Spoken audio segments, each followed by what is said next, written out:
Muy buenos días y bienvenidos a Reset, una iniciativa de Fundación Canal en colaboración con Human Age Institute, en la que profundizaremos en los empleos del presente y con futuro. Y para hacerlo lo haremos de la mano de sus protagonistas, es decir, de los profesionales que las están desempeñando. Soy Marta del Amo, jefa de redacción de MIT Technology Review en español, y para mí es un placer acompañaros en estas sesiones. En esta ocasión tenemos con nosotros a Marcelo Sánchez, que es ingeniero cloud. Marcelo, bienvenido a Reset. Muchas gracias. Bueno, la pregunta obligada, esta es casi compartida para la mayor parte de los perfiles Reset que estáis viniendo, ingeniero cloud. El entorno cloud o la nube surgió más o menos en 2003. ¿Cómo decides meterte en este entorno que es nuevo? Cuando eras pequeño obviamente no pudo ser vocacional. O sea, ¿cómo acabas siendo ingeniero cloud, que es una profesión muy nueva? La verdad que nunca lo decidí. Nunca lo decidí, o sea, al final, a mí particularmente, pues todos los proyectos en los que he trabajado, pues me han marcado una trayectoria y un camino. Y el llegar a Cloud, pues fue prácticamente lo que es el negocio, el que me ha llevado a mí a irme al sector de Cloud. O sea, digamos que tú estabas en informática. Quiero entender. Sí, mira, cuando yo estudié era un tema ya ni siquiera de fe, te estoy hablando de la década del 90, principio del 90, o sea, la internet se utilizaba poco más que para enviar un mensaje, un correo, alguna web que podías ver de texto, o sea, nadie imaginaba que iba a llegar la tecnología a donde ha llegado, ¿no? O que se iba a implementar esta parte de infraestructuras cloud dentro de lo que era el día a día. Entonces, pues evidentemente yo no planifiqué nada. Lo que sí tuvo una fortaleza o sí me marcó más el camino fue haber tenido la suerte de trabajar en determinados proyectos, determinadas tecnologías, estar muy especializado en esos proyectos y en esas tecnologías que luego ellos mismos fueron migrados a cloud por el fabricante. Entonces, pues yo empecé a trabajar de forma natural en cloud. O sea, obligatoriamente, básicamente. Obligatoriamente, claro. Nadie me preguntaba. O sea, las nuevas versiones ya iban a cloud. Entonces, pues, esa migración era la que te empujaba a ti a ir a trabajar en cloud. Vale, entonces, bueno, pues te pasa un poco lo mismo que le pasaba antes a Vicente, que es que, pues eso, decidisteis profesiones que en el fondo no sabíais cómo iban a ser dentro de 20 años, porque como esto cambia constantemente, o sea, tú empezaste en un entorno totalmente diferente, con unas herramientas diferentes, y ahora estás en la nube, que no tiene nada que ver y que, pues eso, que no existía cuando tú empezaste. Sí. O sea, también esto es algo que creo que es un mensaje que también es importante lanzar a nuestra audiencia en Reset, que desde luego el camino de la informática cambiando como cambia tan constantemente, pues que si empiezan ahora, vete tú a saber cómo va a ser dentro de 20 años. Sí. Bueno. Sí, posiblemente nadie sea capaz de imaginárselo cómo va a ser dentro de 20 años el mundo de la informática o qué va a recorrer. A ver, bueno, y entonces, a mí nos estabas contando que en realidad al final has acabado en la nube casi a base de empujones, es decir, toca venir para acá, toca venir para acá. ¿Has tenido alguna fuente de inspiración más allá de esos empujones? ¿O en el momento en que, cuando eras más joven, decidiste meterte en informática, aunque no supieras qué iba a ser, qué te motivaba? No, a mí evidentemente me motiva la tecnología con la que trabajo. Siempre trabajé pues, con proyectos muy innovadores y muy exigentes y pues para grandes clientes y tal, en tecnologías punteras, y todo ese tema de tecnología a mí evidentemente me fuerza a que yo me forme y facilite un poco el cambio a la nube. Vamos, yo encantado de estar en la nube hoy por hoy. A ti te gusta innovar, te gustan las cosas nuevas, empezaste allí, ahora es la nube, que es lo nuevo también, sí. Y encantado de estar en la nube, en las nubes. Vale, volvemos, es cierto, ha sido empujones, ha sido como una especie de transición, no lo llamemos empujones como algo peyorativo, sino como un hacia donde el camino se estaba desarrollando y tú has ido en esa dirección. Echando la vista atrás, ¿igual te hubiera gustado coger otro camino que no sea este? Sí, y si quieres te cuento algo particular. A Mira, ver. yo empecé a estudiar informática porque en la Universidad de Buenos Aires era la única universidad que tenía un equipo de vela. Y yo era aficionado a lo que es a la vela, competía en regatas y tal. Y ya por edad tenía que pasar de categoría y el único... Marcelo, no me digas que fue por la vela, por Claro, lo que... y por la vela yo me matriculé en informática. De hecho, la informática dentro de mi casa pues era tabú en aquella época porque mi familia pues son farmacéuticos. Entonces pues en aquella época alguien que estudiara informática pues no les encajaba Era mucho. un hereje, ¿no? A la tradición familiar. Claro, ¿qué ibas a hacer? Jugar, o sea, no puedes hacer otra cosa. Entonces sí que esto me vino a la mente porque dijiste, o has dejado que te llevara a la deriva, y yo la verdad que muchas veces sí que me dejé llevar a la deriva. Y en la parte de laboral sí que me he dejado llevar. Siempre que me han propuesto cambios, siempre he hecho por facilitar esos cambios, porque entiendo que son para bien. Vale, bueno, pues y dentro de las otras profesiones, más allá de la vela, igual miras atrás y dices, pues también, si me hubiera empujado la corriente por aquí, también me hubiera gustado. Pues, ¿hay alguna que tengas en mente? Dentro de lo que es el sector de tecnología, no. No. Y vale, bueno, pues entonces dentro de lo que es la tecnología, donde te llevó la deriva, la nube... Es el camino perfecto para mí.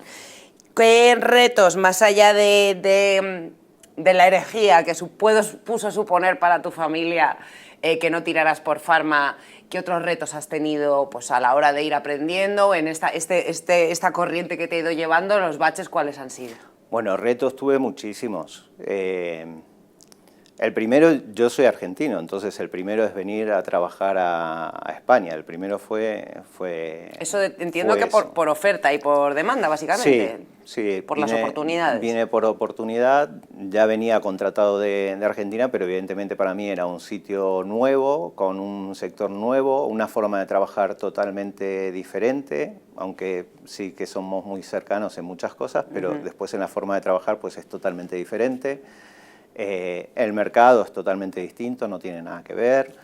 Entonces, pues, retos muchísimos.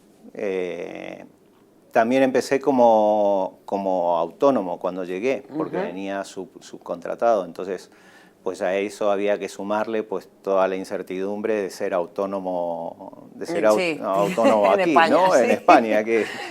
Y bueno, tuve muchos retos. Tuve tecnológicos y no tecnológicos. Por ejemplo, uno de mis problemas era que siempre he sido muy tecnólogo. Entonces, pues, claro, como autónomo es un problema que los clientes te entiendan hablando otro idioma. Entonces, hice un máster en comercio y marketing para pulir toda esa forma de hablar, de comunicarme, de expresar y quitarme todo lo que tenía de tecnólogo, ¿no? Esto lo hemos visto también en algunos compañeros de Reset, que al final...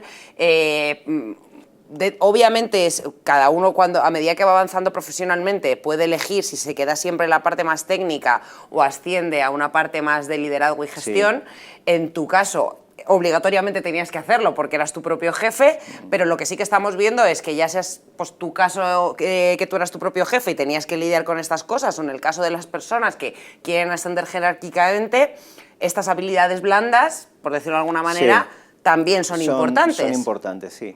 En mi caso siempre, ese es un camino natural dentro del sector, siempre pasa eso. Entras con puestos de desarrollador o de administrador de sistemas o tal, que requieren muchísimo conocimiento técnico. Luego pasas a ser responsable de un grupo de personas que se dedican a eso, con lo cual ya tienes gente a cargo y aparte de supervisar su trabajo, pues tienes una labor de formación de esas personas. Y ya luego por lo general saltas a la parte de consultoría, que es más una labor comercial, más estratégica también. Más estratégica, más... A mí esa parte nunca me interesó, sí he entendido que es necesario porque es por lo que comemos todos, con lo cual es importante que poder hacerlo en determinado momento, pero siempre he decidido quedarme de la parte de la tecnología. Y el secreto para no pasar y para mantenerte dentro de la tecnología pasa por la formación, pasa porque tú te mantengas formado. Y el formado no es solamente que te leas un libro, sino que te leas el libro y luego te certifiques. Y no, te certifiques dentro de la compañía para la que estás trabajando. En mi caso trabajo con Microsoft en la parte de Azure. Entonces, pues, no solamente me formo, sino que hago exámenes en Microsoft que ellos me validan para que yo pueda seguir manteniendo mi posición técnica. O sea, digamos que aquí la estrategia sería como no me quiero ir tanto a liderazgo, sí o sí sigo profundizando en habilidades técnicas y como al final, estando especializado, sí o sí me van a mantener en las habilidades técnicas. Eso es. Bueno, pues nos quedamos con ese truco que nos da Marcelo para los que no les interese tanto gestionar equipos, que de todo hay. Muy buen consejo, Marcelo, sí. Nos acabas de dar aquí. Vamos a las alegrías ahora. ¿Cuál ha sido ese proyecto o esa anécdota, ese desarrollo del que más orgulloso te sientes? Esto que dices, ¡guau! Por eso me dedico a esto. Yo estuve en varios proyectos así importantes, pero quizás el más chulo, el que más retos nos supuso y tal, fue en una integración para el Banco Santander con un banco, había comprado un banco que se llamaba Sovereign en Estados Unidos, y cuando hicimos la integración de los sistemas, nos dijo que teníamos que lograr que todas las transacciones se realizaran en menos de 3 segundos. Y era para nosotros un reto en aquella época donde la conectividad no es la que había hoy. Y bueno, el orgullo fue que no solamente lo hicimos en bastante menos de 3 segundos, pero sí requirió muchísimo esfuerzo y muchísimo... Capacidad inventiva, el pensar cómo resolver el reto. Eso es. Y al final lo conseguisteis, ¿no? Sí. Esto lo estamos viendo también bastante, que muchos de estos tipos de trabajos técnicos al final son resolución de retos constantes, que también es algo que tiene que ir un poco con la personalidad. Esto que no es sota, caballo y rey, que al final es como tú tienes las herramientas, pero el cómo las apliques para resolver cada problema es un mundo diferente en cada ocasión. Sí, y además, por lo general, en mi caso siempre me he encontrado con sistemas que ya estaban implantados, entonces muchas veces te suponen el lucharlo, el pelearlo con el cliente, todos esos cambios que tú vas a hacer, qué mejoras le van a aportar a él, qué beneficios va a tener, y luego demostrárselo, ¿no? Que efectivamente era como tú decías. Era como tú decías. ¿Y alguna desilusión teniendo en cuenta eso? A ti volvemos a esta corriente que te ha ido empujando, pero a medida que te empujaba, pues tú quizá te hacías una idea de lo que te ibas a encontrar después. ¿Ha habido alguna situación en la que digas, jo, pues esto creía que iba a ser así y luego lo que me he encontrado no ha sido tan así? Como autónomo, unas cuantas. O sea, no, sin profundizar y sin dar nombres, pero por ejemplo yo... mi empresa la cerré en la anterior crisis, la de 2008, la de 2008, ¿no? Y evidentemente fue por falta de pago. Entonces mi desilusión más grande no fue quizás tanto la falta de pago, porque a mí, en realidad mi empresa había surgido prácticamente por necesidad, y trabajábamos porque el mercado nos demandaba y teníamos mucha facilidad para encontrar trabajo, y básicamente nos daba exactamente igual estar trabajando en relación de dependencia o ser autónomos, porque los proyectos al final eran los mismos. O sea, y compartíamos equipos pues con gente que trabajaba en plantilla y nosotros como autónomos, y casi siempre eran los mismos clientes, porque donde lo hacíamos bien pues nos volvían a llamar, entonces pues era prácticamente lo mismo. Mi desilusión fue las excusas que ponían, ¿no?, en cuanto a los proyectos, y uno de los problemas que tiene no tanto la infraestructura, porque la infraestructura tú sabes que tienes un ordenador, un servidor con una infraestructura de red y es la que hay, no hay más.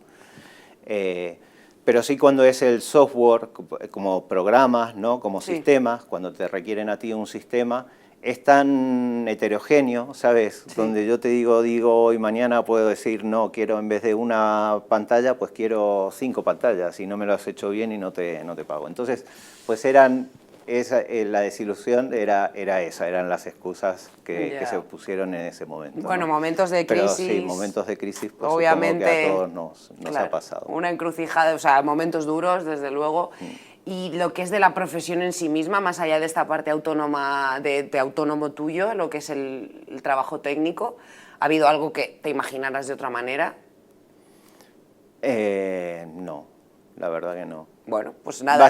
Básicamente yo solamente me he dedicado a esto, salvo un año que tuve así de descanso, ¿no? Que no me dediqué a nada. Pues solo conozco este sector, entonces todo lo que nunca me ha defraudado en realidad como sector, ¿no? Bueno, siempre has seguido creciendo, aprendiendo cosas nuevas, entrando en entornos nuevos. Ya veis, la mayor desilusión ha sido dentro del mundo del ser empresario, por decirlo de alguna manera. Es más en la parte de negocio, no en la parte de tecnología. Sí. Bueno, pues nos quedamos con esa enorme satisfacción que es la parte más técnica. ¿Qué es lo que más te gusta? ¿De mi trabajo? Sí. A ver, de mi trabajo me gusta el innovar, el sorprender. Me gustan muchísimas cosas, pero, por ejemplo, mi hija, yo tengo 3 hijos.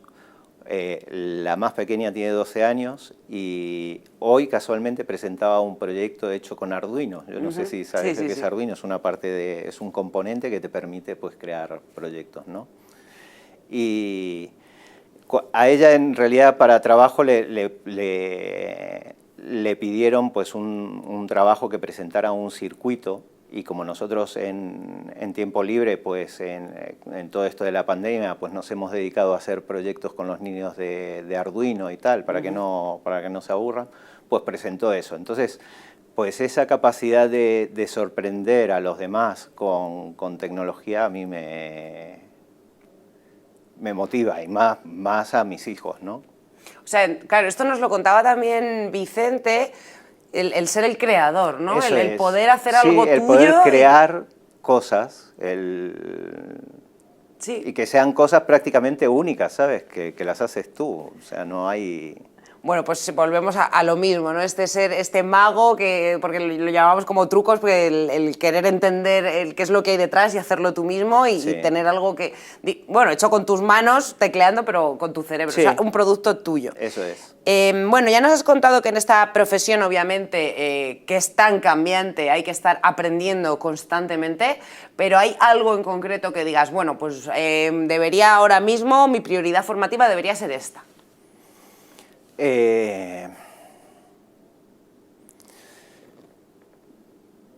Sí, básicamente es que la tecnología al final tú la vas viendo. Cuando estás dentro del mundo sí que vas viendo cuál es la necesidad. Yo, por ejemplo, empecé de desarrollador en un banco que se llamaba Banco Francés, que era parte del BBVA.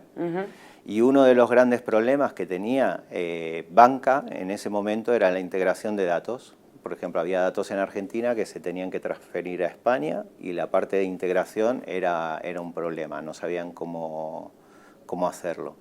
Y ahí, pues, dentro de lo que es la tecnología, pues Microsoft tenía un producto que se llamaba BizTalk. Dentro de ese producto tenía una certificación en concreta, con un número de certificados. Y claro, cuando tú vas a un producto y dices, pues este número de certificados, pues no hay más de 200 en el mundo, pues esto tiene que estar bien pagado. Entonces, pues evidentemente dices, pues a ello. La exclusividad, ¿no? El saber, o sea, claro, claro, ves entonces, estas cosas únicas y exclusivas. Claro, eres uno de los primeros que ha empezado con ese tipo de productos, has abordado ya proyectos, entonces pues luego a la hora de competir por puestos de trabajo tienes la certificación, tienes la experiencia, tienes y la exclusividad, además, prácticamente casi. la exclusividad. Entonces todo eso sí que te garantiza pues muchos proyectos en los que tú puedas Bueno, puedas Marcelo, competir, es que ¿no? nos quedamos con esta, volvemos a la misma estrategia. No quería estar en puestos de liderazgo, me sigo formando a nivel técnico y quiero seguir siempre destacando, me voy a estas certificaciones exclusivas y más nuevas. Pues nada, ya, quien quiera seguir el camino de Marcelo ya sabe que nos está dando aquí unos trucos maravillosos. Y ya por cerrar, ¿por qué recomendarías a nuestra audiencia en Reset que siguiera tu camino, que se dejara empujar en esta misma dirección? Bueno, si veis, a ver, mi camino lo que tiene de bueno, es, si estoy compitiendo con los otros, yo te puedo decir que mi camino contiene todo lo que los otros van a decir. O sea, por ejemplo, en Cloud tienes la parte de Internet de las cosas, tiene la parte de Internet tiene la parte de base de datos, tiene la parte de servicio de aplicaciones, si te gustan infraestructuras, si te gusta el desarrollo de software. O sea, el Cloud contiene absolutamente todo. Entonces, si no estás decidido realmente por dónde quieres empezar, pues quizás es una buena forma el especializarte en Cloud y ver de una forma más amplia. Y ya luego, si quieres, pues te especializas en algo más. Vale, más o sea, lo que concreto, ¿no? veríamos es como una especie de paraguas donde puedes Eso es. ir viendo todo lo que hay. Y ya decidir Y ya en qué parte decidir. caer. Bueno, pues nos quedamos con esto también. Además que, bueno, que el cloud ahora mismo... es que todo es cloud ahora mismo. Es que hoy por hoy, claro, es que es muy genérico. Entonces, o sea, es un negocio además que mueve millones, una de las principales fuentes de ingresos de las mayores tecnológicas del mundo, o sea que hay muchísimo empleo, muy cambiante también para la gente que siempre se quiera seguir formando. Sí. Así que, pues Marcelo, pues muchísimas gracias por compartir con nosotros tu gracias experiencia. a ti. Pues nada, ya sabéis, si queréis tener este paraguas de futuro y en el que además podéis líderes, estrategas o técnicos que se siguen formando constantemente, pues Cloud es vuestro entorno. Y nada, muchísimas gracias Marcelo y seguimos en Reset.